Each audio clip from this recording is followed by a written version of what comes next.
बिस्मिल्लाहिर्रहमानिर्रहीम। सल्लु अलल हबीब सल्लल्लाहु ताला अला मुहम्मद। मीठे मीठे और प्यारे प्यारे इस्लामी भाइयों और इस्लामी बहनों, औरत का तीसरा दौर में से हमने 13 पार्ट अपलोड किए। अब इंशाअल्लाह अज़्ज़वजल 14वां पार्ट गौर से सुनिए और उस पर अमल करने की कोशिश कीजिए और अपने घर को अमन का गहवारा बनाइए। औरत को लाजिम है कि ससुराल में पहुंचने के बाद जिद और हठधर्मी की आदत बिल्कुल ही छोड़ दे।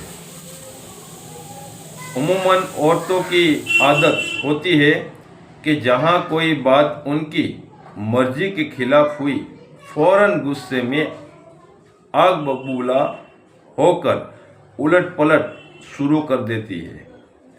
ये बहुत ही बुरी आदत है, लेकिन मायके में चूँकि माँ बाप अपनी बेटी का नाज उठाते हैं, इसलिए मायके में तो जिद और हठधर्मी और गुस्सा वगैरह से औरत को कुछ ज़्यादा नुकसान नहीं पहुंचता, लेकिन ससुराल में माँ बाप से नहीं बल्कि सास ससुर और शौहर से वास्ता पड़ता है। इनमें से कौन ऐसा है जो औरत के नाज उठाने को तैयार होगा? इसलिए ससुराल में औरत की जिद और हठधर्मी और गुस्सा और चिड़चिड़ापन औरत के लिए बेहद ही नुकसान का सबब बन जाता है कि पूरे ससुराल वाले औरत की इन खराब आदतों की वजह से बिल्कुल ही बेजार हो जाते हैं और औरत सबकी नज़रों में जलीलो ख्वार हो जाती है। उम्मन ससुराल का माहौल मायके के माहौल से अलग थलग होता है और सब नए नए लोगों से औरत का वास्ता पड़ता है। इसलिए सच पूछो तो ससुराल हर औरत के लिए एक इम्तिहान गाह है, यानी जगह है, जहां उसकी हर हरकत व सुकून पर नज़र रखी जाती है और उसके हर अमल पर तनकीद की जाएगी। नया माहौल होने की वजह से सास और नंद से कभी भी